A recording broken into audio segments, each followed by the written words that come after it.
We are now recording. And I'm also going to switch this to, I'm going to do it both ways. Yes, do a new screen recording. Boom. Okay, so it's Wednesday, what is it, March 25th? It's 10 a.m. on the East Coast, and we're going to teach people today about ICC profiles. So I'm starting out with Rgb profiles because the workflow usually starts with capturing an image, and our cameras and our scanners, work in Rgb because they're, light devices. And so, as photographers, I'm not only a printing consultant, but I'm also have a degree in graphic design, and I'm a professional photographer as well. So, when you're starting out with your camera, your camera is capable of tagging images with Srgb or Adobe Rgb. Now, those are both man-made profiles, and we're going to look into those profiles and talk about them, look at them, and see the results of them, and help you decide which one might be, or which one of those might be best suited for you. But just know that you can create ICC profiles for any devices that you have.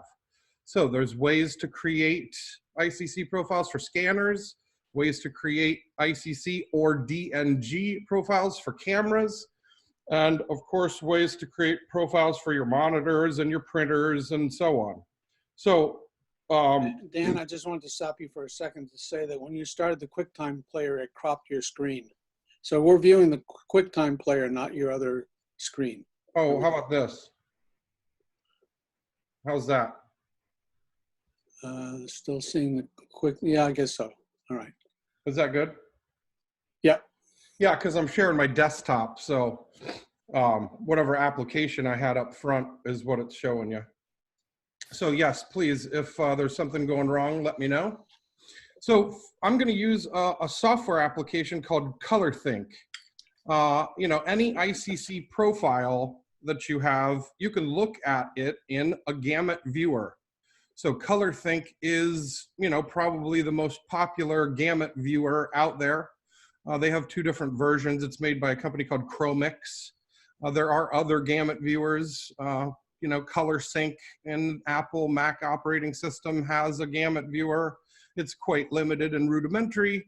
And so I'm going to be showing you the stuff in ColorThink. So let's take a look here. I'm still keeping an eye on the waiting room, but we've got a bunch of people attending already. So what we're looking at right here is the Srgb color space.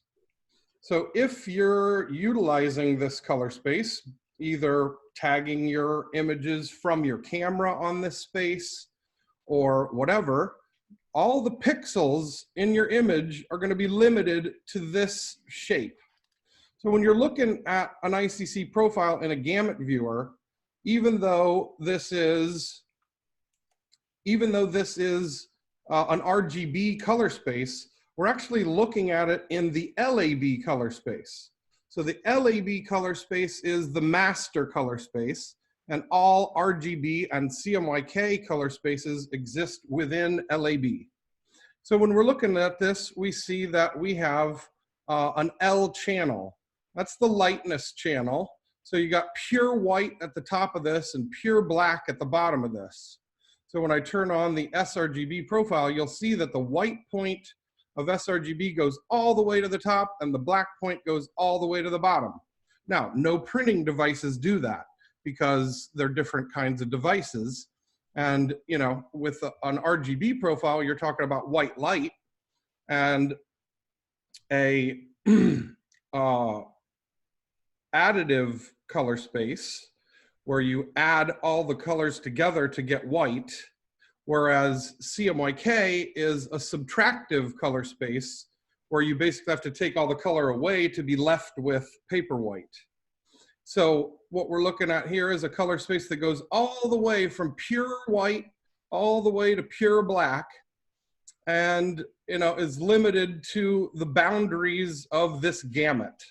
So every ICC profile defines the white point, the black point, and the gamut. And you can see here that this is yellow is here, red is here, magenta is here, blue is here, cyan is here, green is here. So those are your primary and secondary solids at the tips of these gamut plots. So when we're looking at Srgb, we're saying, hey, is this suitable for what I do with my images? Well, first of all, people do lots of different things with their images. Some people post them online. Some people print them on Cmyk devices. Some people, like photographers, might print them on Epson printers that have, orange and green and violet even inks. So you have to be very cognizant as to what you're doing with your images to determine which color spaces are the best to use. So this is quite a popular one, and this is also the default RGB space for Adobe Creative Suite. And we'll talk about the Adobe Creative Suite settings as well. So I want to compare this color space to Adobe Rgb and other color spaces to really determine what is going on here. So let's take a look at now the Adobe Rgb color space. And you can see with this color space, it is quite a bit bigger. Now, when you look at the two-dimensional plot on the, on the ground level here, you can see it's quite a bit bigger. In this Gamete Viewer, I can also reduce the opacity of this, of any of these gamut plots, so I can see through one gamut to the other. So you can see that, I have a significantly larger gamut with Adobe Rgb than I do with Srgb. And this becomes important because remember that all my pixels in my images are going to be limited to whatever color space I'm using. So if I'm using Srgb, there's no pixels that go beyond these boundaries. So for instance, I can also take an image in here, and I can drop images in this Gamete Viewer as well. I've got a low res file right here that we'll be working with.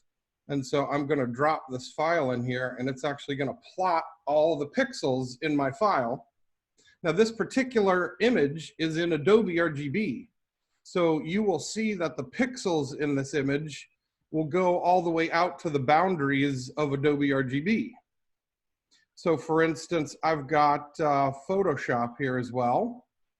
And when I open this image, this is the image we're talking about, I have my policies set in Photoshop to warn me about color profiles. And again, I'm going to cover the color settings in Adobe Photoshop. So you can see here it's saying, hey, this image has Adobe Rgb embedded, and what I want to do is honor that profile or color space. So I say okay to that, and it opens my file. So this is the file that I'm looking at. This is a visual reference file that these images are called the Roman 16 images. They're all fairly recent, within the last 10 years or so. These were all digital images that were created specifically for visual evaluation. And you can see that we've got a cyan, a magenta, a yellow image, a red, green, blue image, and we've got a high key, medium, and low key black and white image in here. Oh, got one more guy to let in. So when I hide Photoshop and look back at the Gamete Viewer, you can see that if I turn off Srgb, the pixels in that image are all limited to the boundaries of whatever color space I'm using, okay? So this is very important because, this isn't the last color space that this image is gonna be in. I'm gonna wanna print this image as well. And now I need to look at the gamut of my printing device to make sure that my RGB space covers my print space so that I lose as little color as possible. Now, in some cases, you don't have a choice. If you're printing this on a printing press, a typical, current sheet fed offset press on, let's say, a white coated paper, you're going to be looking at a gamut somewhat like this Grackle profile right here. And this is locked up. What is going on? Oh, there we go. It took a minute. So if I turn off the two Rgb profiles, now I'm looking at just the image pixels and the Cmyk profile. So you see that with a 4-color Cmyk typical offset printing press, all those pixels are going to have to move in gamut. So when this image gets converted from Adobe Rgb to Grackle Cmyk, this is Grackle 2013, otherwise known as CRPC6, all these pixels have to move in gamut. So, I want to make sure that I'm using an Rgb space that covers my Cmyk space, so I'm losing as little as possible. So let's take a look at this. I'm going to turn off the image, and I'm going to turn back on the Srgb profile. So this illustrates why Srgb is not suitable or optimal to use for print, because you can see this huge chunk of the Cmyk press color gamut that's sticking out of Srgb.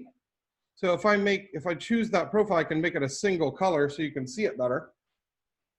But right off the bat, if I'm using the wrong Rgb color space, in this example Srgb, all my pixels are limited to this boundary. So even if I had these colors in my image that could have been reproduced by a printing press, they're not going to be there. So they're not going to get reproduced. So this is why a lot of people suggest using Adobe Rgb instead of Srgb. As you can see here, Adobe Rgb covers quite a bit more of this Cmyk color space, but not all of it. You can see that this tip right here is still sticking out. So if your original image had, pixels or colors in this range, they would be getting clipped and not be getting reproduced properly. So, and this is just a Cmyk device. So if we open up and look at, like an Epson profile, let's say an inkjet printer that has, a bunch of extra inks in it, like orange and green and violet. Do I even have one here? Here's one. So this is a very popular photographic paper.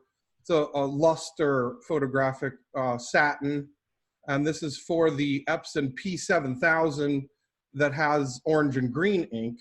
When I look at that printer profile compared to my Rgb space, even Adobe Rgb is not even close to representing all the colors in that image. Now I'm going to turn off the Cmyk profile and just compare Adobe Rgb to my printer profile. And you can see that, now this one we're doing in green, but that huge chunk, all these areas that stick out are areas that the printer can print, but that have been cropped or clipped by the Rgb space. So even though you can print, this is yellow here, even though if I change this back to true color, you can see this is yellow. So if you look at the yellow from Adobe Rgb, it's way back here. But the yellow from the Epson printer is way out here. So all these reddish orange, orange through yellow to greenish yellow, all these colors that might have been in my original photograph, if I'm using Adobe Rgb, it's clipping these and none of my pixels are able to go past these boundaries. So this is a good argument to use an Rgb space that's even bigger than Adobe Rgb. And the typical one that that's available to everyone and that a lot of photographers use is called Prophoto Rgb. So I think I already have this in there. Let me just cancel this. I think I can add it right from here. Here's Prophoto Rgb. Bam. You like my sound effects? I was hoping to make this interactive, but everybody's being polite and is muted, but I'm here to entertain you as well as educate you. It's just part of my shtick. So anyway, when we're looking at the Prophoto color space, it is absolutely ridiculously huge, but it is not clipping any of the colors that I can print on my Epson printer with orange and green ink as well. So I'm going to take this profile and I'm going to reduce it down so that you can see all three color spaces. You can see Prophoto Rgb is the biggest one. Adobe Rgb is inside there. And I'm going to go now turn Adobe Rgb off and just compare my Prophoto color space to my Epson. You can see with the Epson profile, I'm going to turn Prophoto off for just a second. But you can see my Epson profile doesn't go all the way to the top of the L channel because it's printing on white paper, and that white paper isn't pure white like in white light.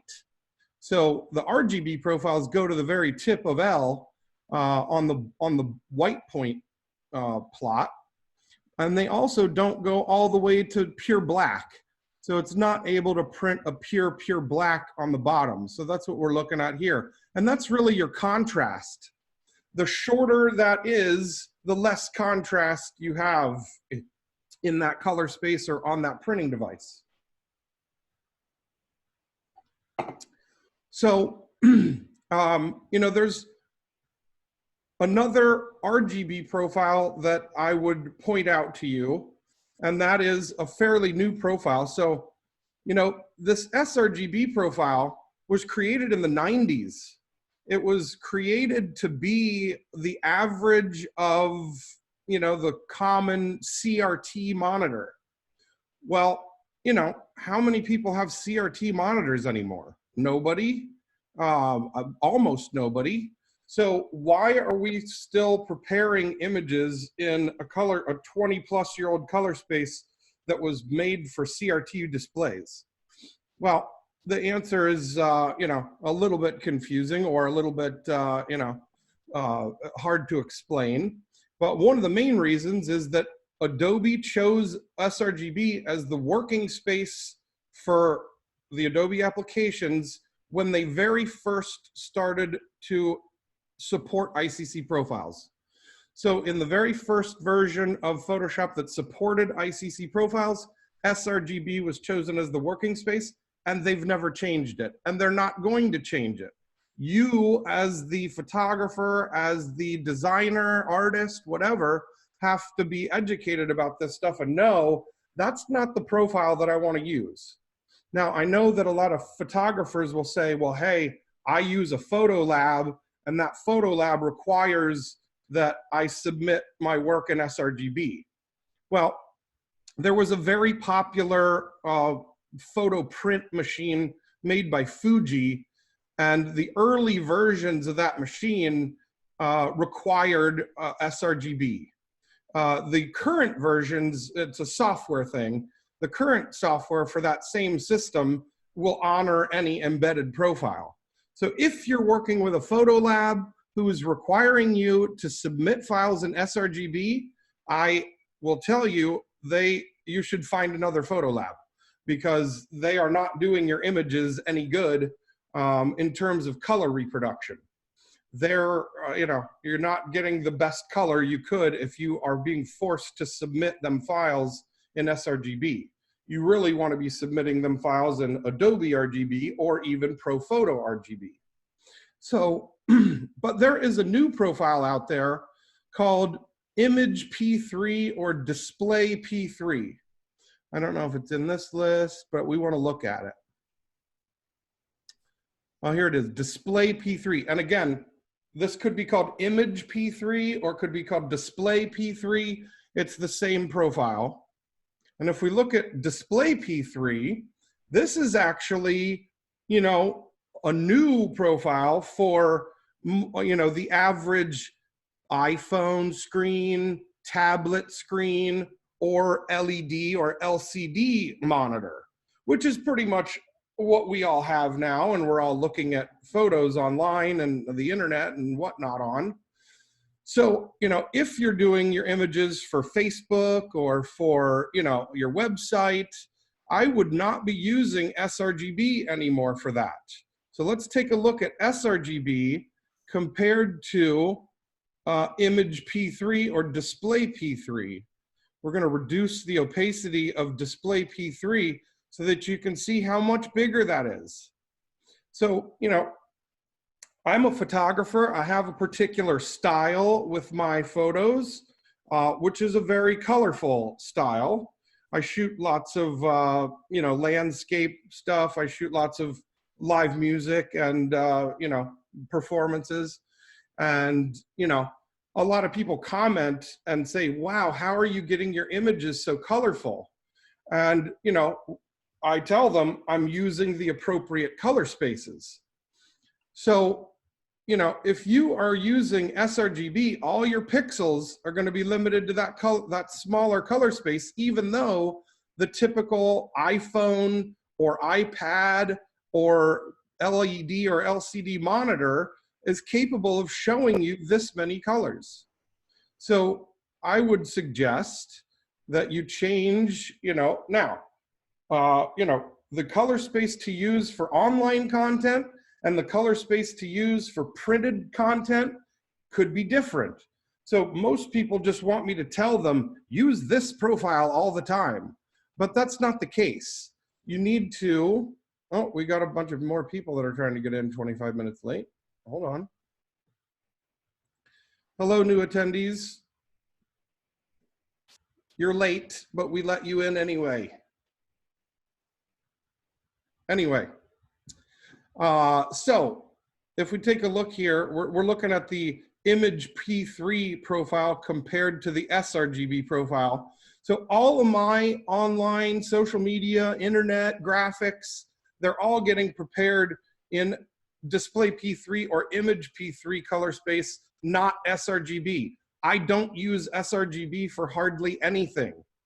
So now that we've had a chance to look at not only these ICC profiles in a Gamete Viewer and take a look at an image in a Gamete Viewer to see, you know, how many pixels that is, here it is right here, is reproducing. So for instance, this image right here, Roman 9, was created in Adobe Rgb. So all the pixels in that image are limited to Adobe Rgb. But now I want to print this on my Epson on luster paper. And this is the luster color space right here. I don't know if it's going to come on. It seems like my system is a little overtaxed there. And I'm going to take that and reduce the opacity. Well, look at that. It's cutting all those pixels short. You know, my printer can print all this gamut, but because I used Adobe Rgb, it cut all my greens back to here. It cut my yellow back to here. You know, now here it's going to clip it. So in this case, on this side of the color space, Adobe Rgb is actually bigger than my printer space. And in magenta too. These are the magenta profiles or pixels over here. So, you know, Adobe Rgb is actually bigger than my printer space over here, but it's way smaller than my printer space over here.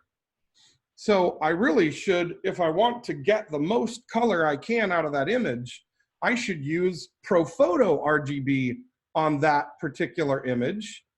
And I can show you the examples of that.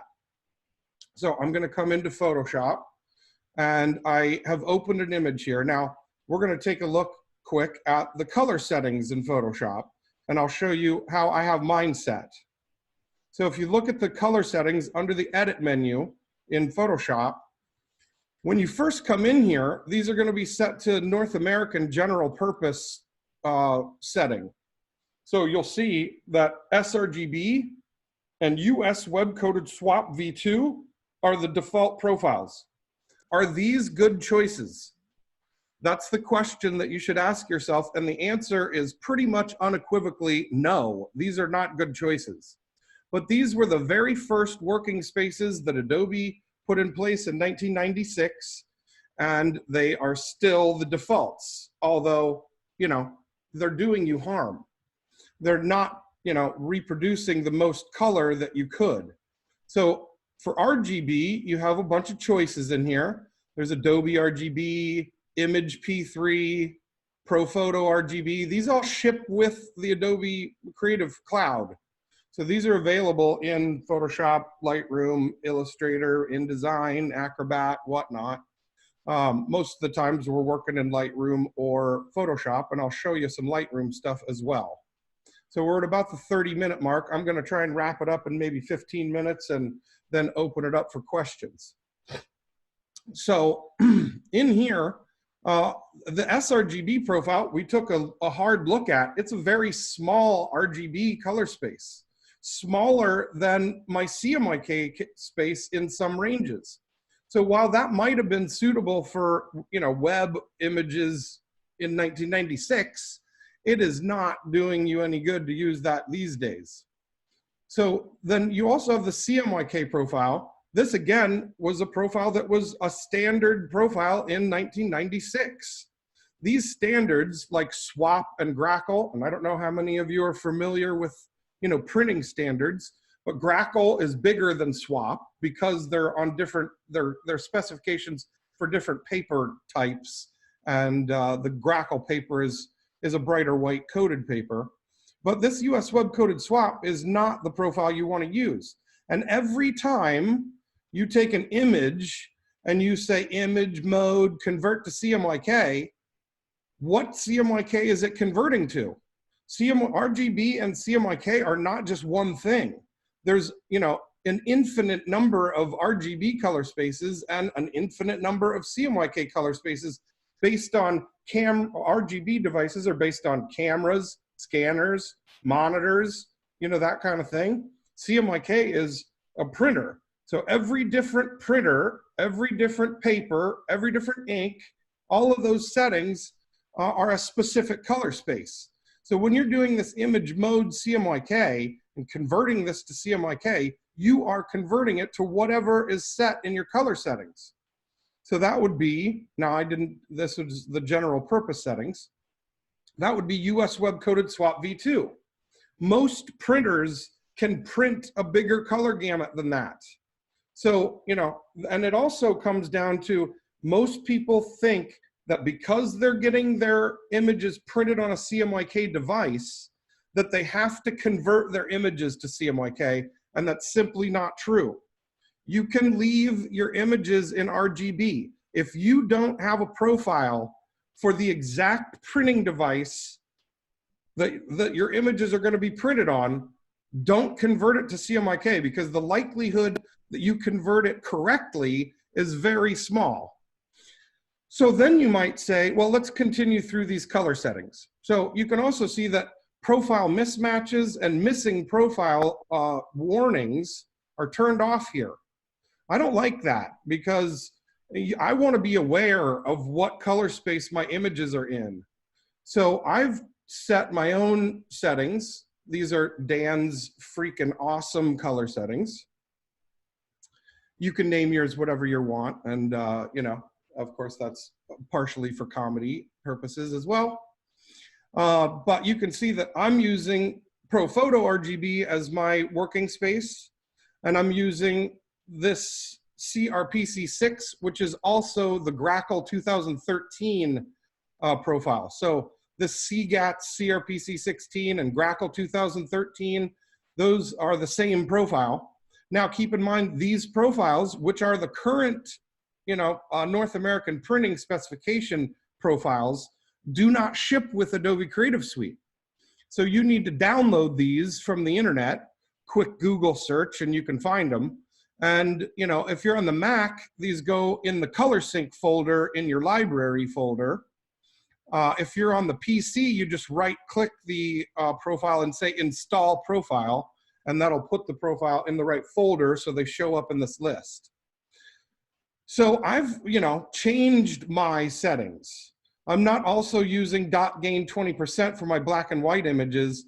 I'm using the black channel from the Grackle profile. So that has to do with dot gain. And I don't know how many of you are printers, but this will be more accurate for your black and white images. So I've gone in here and I suggest that all of you, go, create a custom set of color settings that have, appropriate RGB working space, appropriate CMYK working space, and have these error messages turned on. So you saw when I opened this image, and for those of you who weren't here when I did this, when I open an image now in Photoshop, I'm going to get an error message. And it says, hey, this image that you're opening has an embedded color profile that doesn't match your working space. So the image has Adobe Rgb. Maybe I didn't create this image. Maybe somebody gave me this image. They're telling me the color space that they were working in.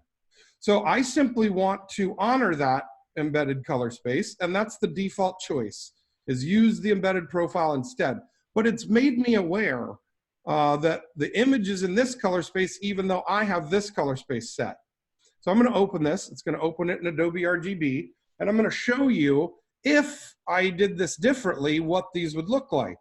So if I prepared this image in Srgb instead of Adobe Rgb, and you can kind of see what this would look like either by assigning the profile or converting from one color space to another.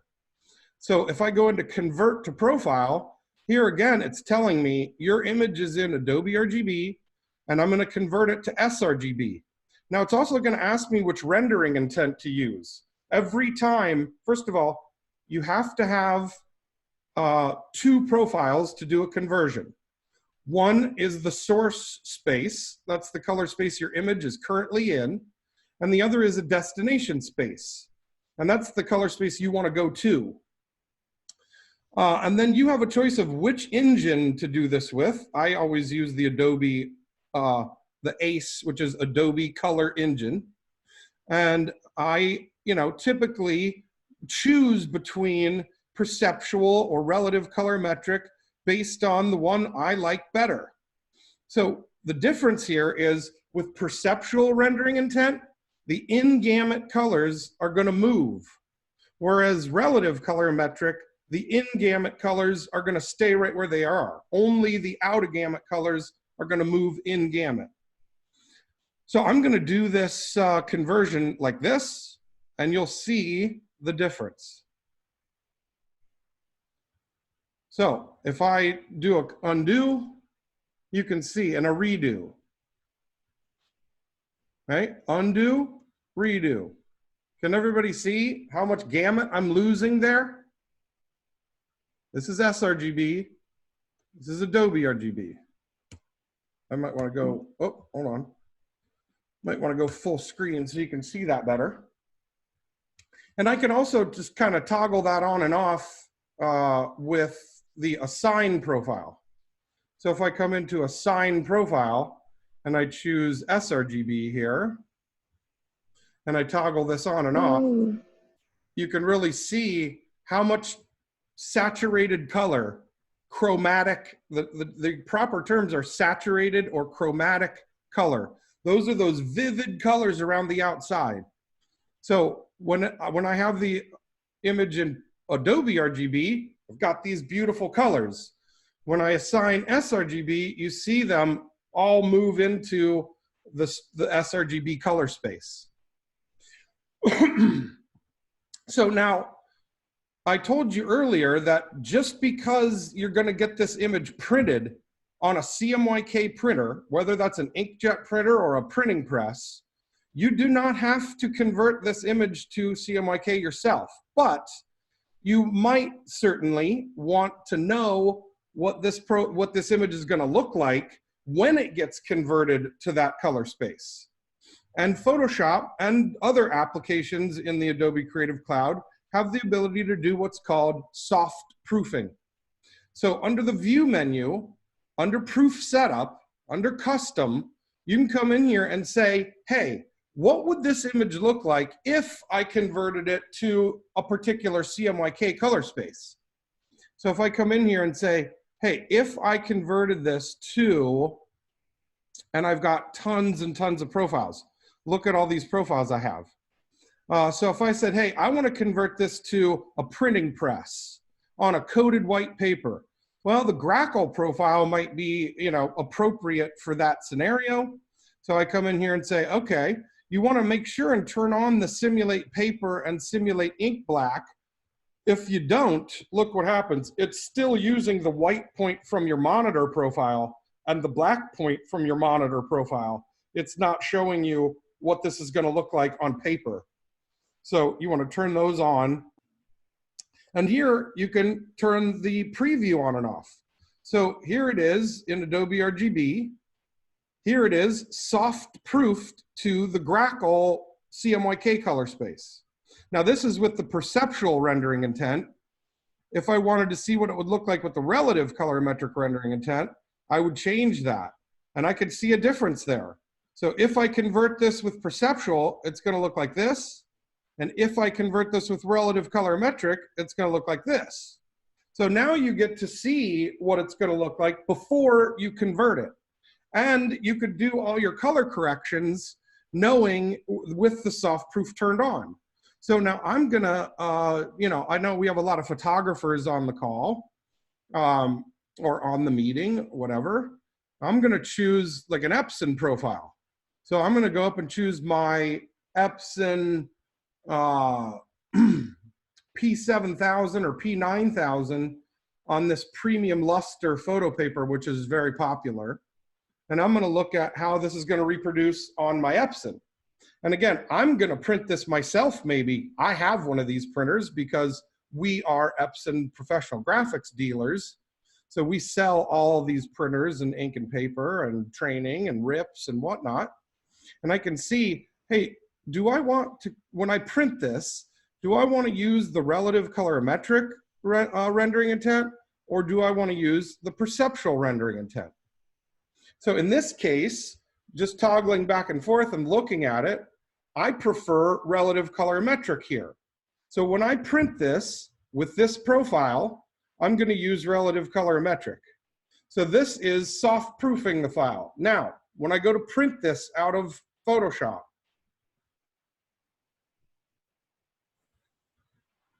I need to show you these settings here.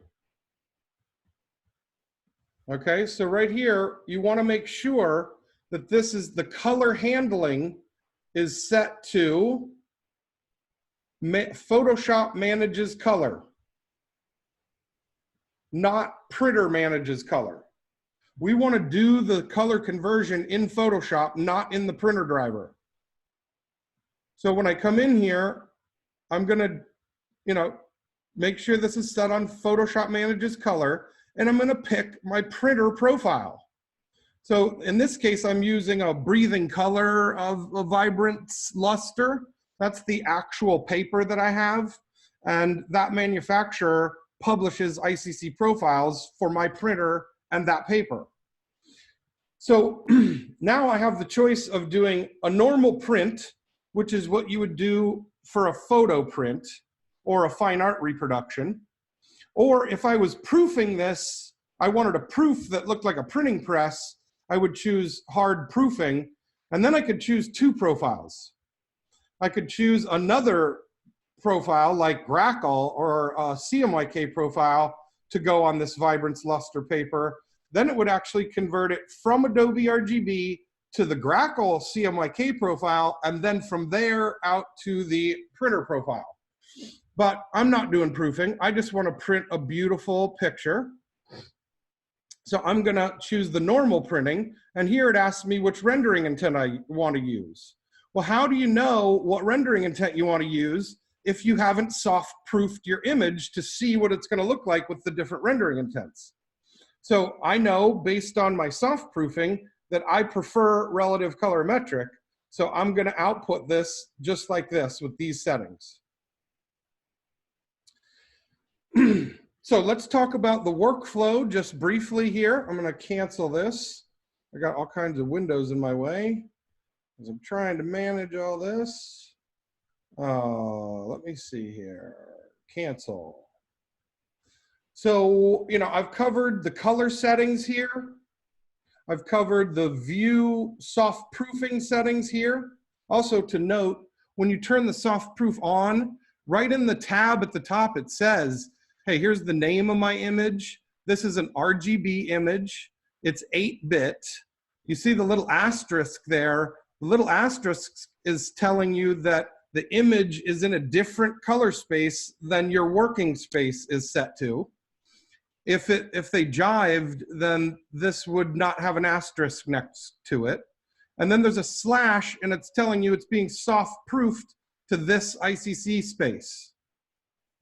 So you can gather what's going on right from this wording here. It's an RGB image, it's 8-bit, it's being shown to you in a color space that doesn't match your color settings, and it's being soft proofed to this Epson P7000 premium luster profile. And I also showed you the printing dialog box where you set up and how you set up to print this file. So the one other aspect I wanted to show you was, you know, the way to do the camera profiling. You know, you can create the Srgb profile and Adobe Rgb profile are man-made. You know, your camera is not, it has a little fingerprint or a little unique personality all to its own. So my Nikon camera is not going to capture color the same way your Pentax camera or your, you know, Sony camera or your Canon camera is going to. So we need to create profiles of our cameras to capture how they're off and account for it automatically. In order to do that, you need a chart like this. So this was the original chart right here. This is the Gamete Viewer color checker chart. Gamete Viewer was purchased by X-Rite. So this is now the X-Rite color checker chart. This has just 24 colors in it, but you're gonna shoot this in your image, and then the software is gonna sample these colors and figure out exactly how this thing is off from being accurate. Now this is the older version. The newer version looks like this. This is the digital SG color checker chart. You can see it has a lot more color patches. So you're going to be able to create a better camera profile from this color chart than you are from this color chart, okay? And of course, you can get these online. You can purchase these from us, but you have to have one of those charts or the little mini one, the color checker passport. But I really recommend the digital SG chart that has all those patches for people really wanting to create the best profiles possible. And then you need software like X-Rite software. We sell one called Basic Color Input, but there's a bunch of different camera profiling softwares. And so once you get that image taken and you create a profile, typically the Adobe apps, and not typically, this is fact, the Adobe apps do not use ICC profiles for cameras. They use DNG, digital negative format profiles for Adobe Lightroom. So if I launch Lightroom now, I'll show you, and you could do this in Adobe Camera Raw, or you can do this in Lightroom. So I've got a raw image in here in my Lightroom catalog.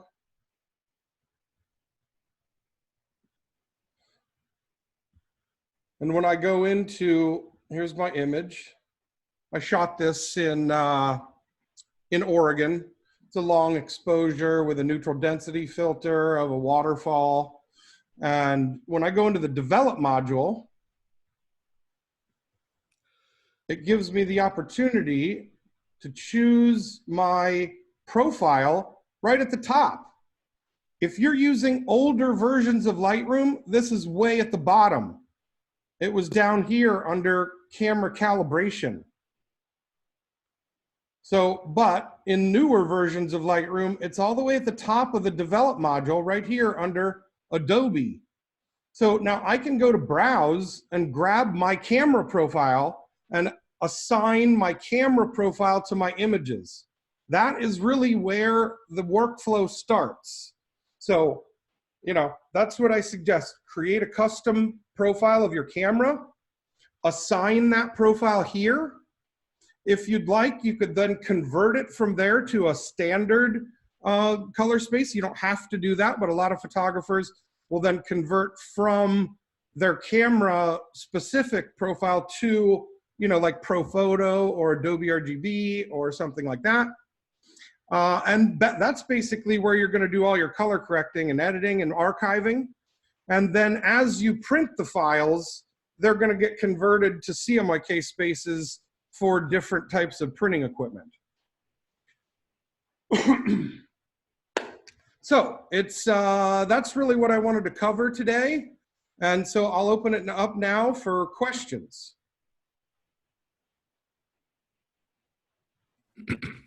Dan. Yes. Is there a way or a need to make a profile for your monitor? Of course, yes. You're not going to see accurate color without calibrating and profiling your monitor. There's two different kinds of devices you can do that with. A colorimeter would only calibrate and profile your monitor. You couldn't create a printer profile with a colorimeter, but they're cheap. So if you have something like the Spider or the Color Monkey or the i1 Display Pro, those are the devices you need to calibrate and profile your displays. And the monitor calibration is, going to be loaded either by the video card or by the monitor every time you turn the computer on.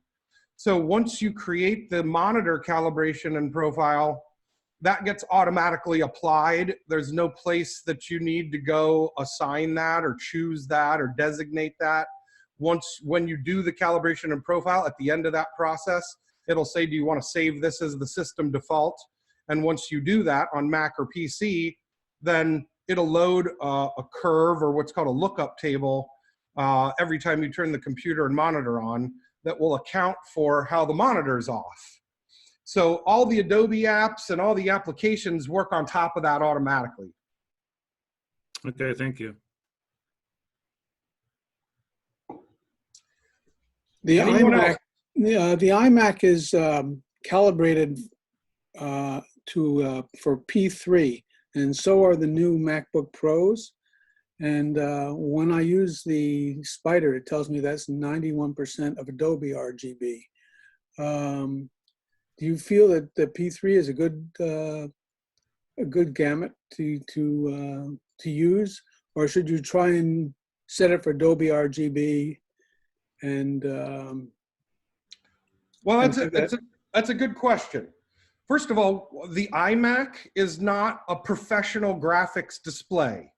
So it's not going to show you as much. You're only capable of 91% of Adobe Rgb. Right, right. So if you want to see all of the Adobe Rgb color space, you need to buy a professional graphics display. Right, I have a bank sitting right next to it that gives me 99%.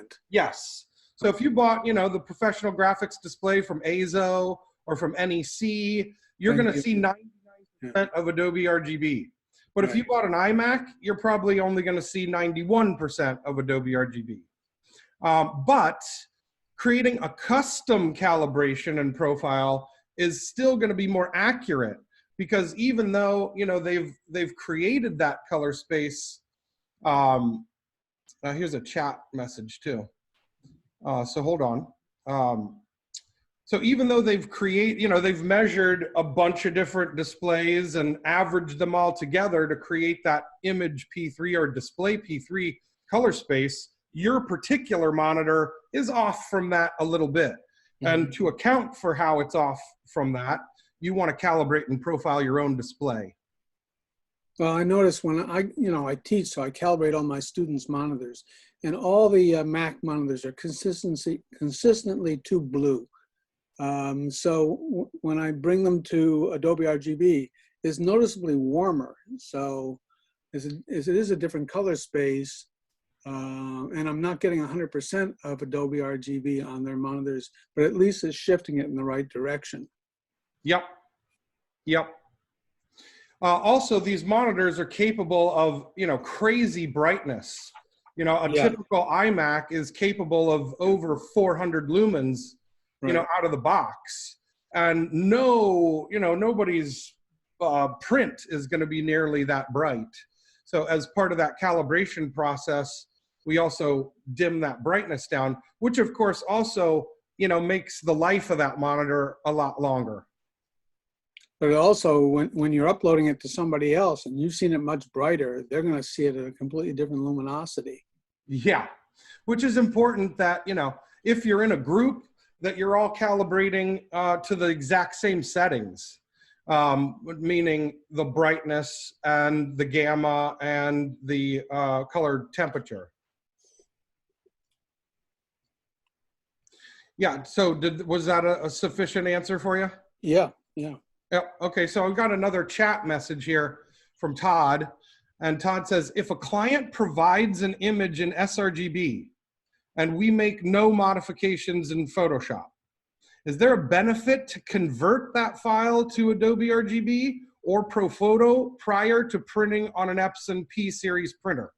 So this is an excellent question, and it's kind of a trick question. So you have to ask yourself, do you want to reproduce what they saw on their display? Because if you want to produce what they saw, you don't want to change it.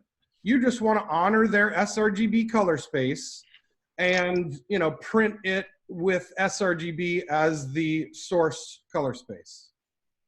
Now that might be, if you're doing this professionally, that might be, you know, a good opportunity to reach out to that customer and educate them on how to better create their images for you to print for them. Because if they're, you know, limiting that to sRgb, you're only just going to print the pixels that were in sRgb. So you might reach out to the customer and say, hey, let's have you, you know, create these in Prophoto. Certainly, Adobe Rgb would be much better, and Prophoto would be optimum. You could also show them how to soft proof to your Epson P-Series profile. If you gave them that Epson P-Series profile, you could say, hey, here is, and I'll show you right here.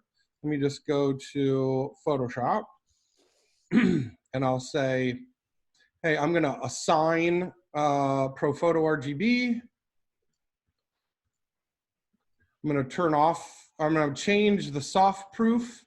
Oh no, that is turned on to an Epson P-Series already.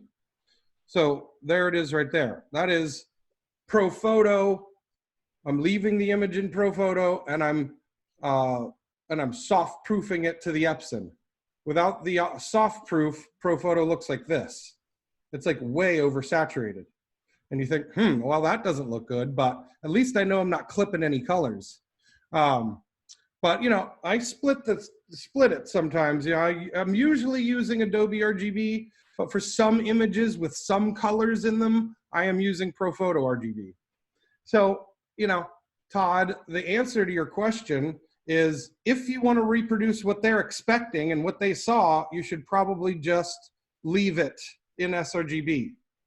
But you could print it more colorfully if you flipped the script and said, hey, I'm going to do this in Adobe Rgb instead. And again, you can illustrate this stuff to yourself in Photoshop. So I'm going to undo what I just did here. This is in Adobe Rgb. I'm going to convert this to sRgb. Right? So I'm in Adobe Rgb. I'm going to convert it to sRgb. So this is what your customer gave you.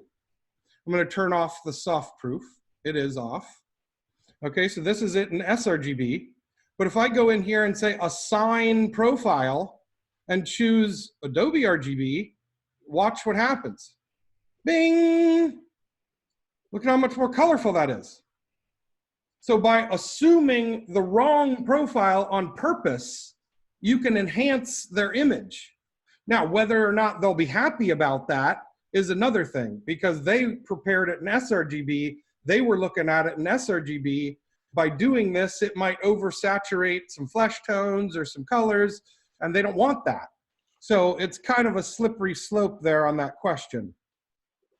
But hopefully that, you know, gave you what you needed.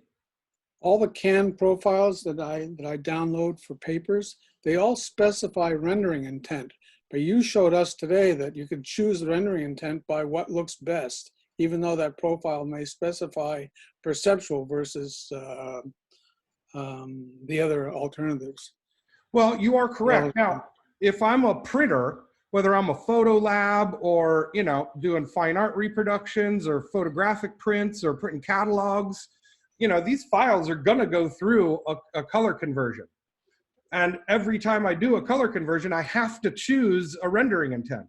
Mm-hmm. So, you know, by them giving you the profile, if you left it in Adobe Rgb and they did the transform, they're telling you which rendering intent they are going to use.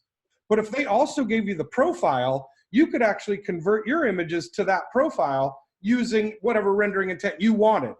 They're just saying, hey, if you're not preparing images in this profile color space, it's going to need to go through a conversion, and we use this rendering intent so that you can see what that's going to look like in a soft proof.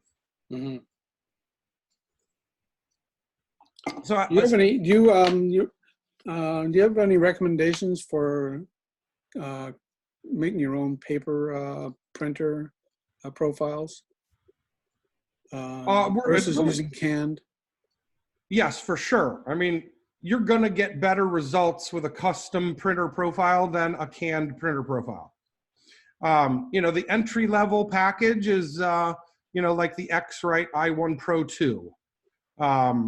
And the basic doesn't come with the profiling software. You need to buy the publish version to get the instrument and the software. Mm-hmm. Now, if you, of course, you have to have a spectrophotometer to create an ICC profile of a printer. Right. And it depends too on if you have a RIP. So if you have a RIP, a lot of the RIPs have profiling built in. So for instance, Onyx, you know, Production House and Thrive include profiling. Caldera, since version 11, I think, maybe 10, includes ICC profiling. Other RIPs, it's an option. But if you're just printing through the printer driver, like right out of Photoshop, you'll need an instrument, a spectrophotometer, and ICC profiling software. But you will definitely create better output from a custom profile than you will a canned profile, because that profile was created from your machine, not a machine like yours. Mm-hmm. So let's see here. Todd has another one. It says, we educate our customers all the time, but our regular customers, non-photographers, almost always send in Srgb. And the reason that they do that is because Srgb is the default RGB space for Adobe Creative Suite. They just don't know that they should go change that. So it's up to the print providers and educators like me to tell people, hey, don't let that set like that. Change that working space, because you're not reproducing as much color as you could have. And, you know, we could talk a long time about why Adobe, you know, leaves these 25-year-old profiles as defaults, which are really not applicable today. But, you know, it's something that we all face.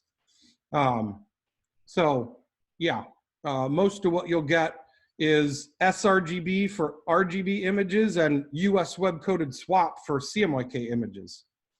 So we've got another question. It says, you know, we're a retailer. We use the same image for our catalog printing and our e-commerce for the web store. What are the best profiles that will give you the best color, still matching the product color? Okay, so that's, you know, a little bit, that's deep, that question. So you're printing your catalog on a Cmyk press. Well, we saw that that's a really small color space. So, you know, what if you needed the internet or online e-commerce images, what do you want those to match? Do you want those to match the original product or the original garment? Or do you want them to match what's printed in the catalog? Because those are two different approaches. If we want them to match the original object, I would say use image P3. If we want them to match what's in the catalog, well then I would probably convert them to my Cmyk press space, that might be Grackle, and then convert them back to image P3. But then all the pixels will be limited to only what was reproduced on the catalog. So hopefully that makes sense, but that's a kind of a deep water question there. Next is recommendations for black point compensation. Why to use it and when to turn it off. So you saw anywhere you can do a conversion, whether it's in the soft proof settings, right here is black point compensation. So when we do this conversion, all the out of gamut pixels need to move in gamut for the destination color space. So that means if there's a lot of out of gamut colors or pixels, they could move in gamut right on top of each other and plug up shadow areas. Black point compensation is set so that it will still have some differentiation between pixels that move from out of gamut to in gamut. So for the most part, black point compensation is desirable. You want to use that. So I would say for the most part, turn it on. And it doesn't matter which rendering intent you're using, I would do it with black point compensation. Now, I have seen in some specific software programs where the implementation of the black point compensation doesn't work right. And in that case, you know, I have it turned off. But for the most part, recommendation would be that's a good thing and we want to use that. What else? Do we have any more questions? Silence. Okay, well, it's been just over an hour. I hope that you all enjoyed this and got something out of it, you know, and I hope that you keep Alder Color Solutions in mind for any printer purchases, spectrophotometer purchases, ink, paper, training, RIPs. We sell all this stuff. So, and should you ever, need any further training or on-site service, we're a G7 expert, qualify printing companies to be G7 master printers and so on. So hope you all stay safe and healthy. And I look forward to seeing you and talking to you again in the near future. Have a great day, everyone. Thank you. You're welcome.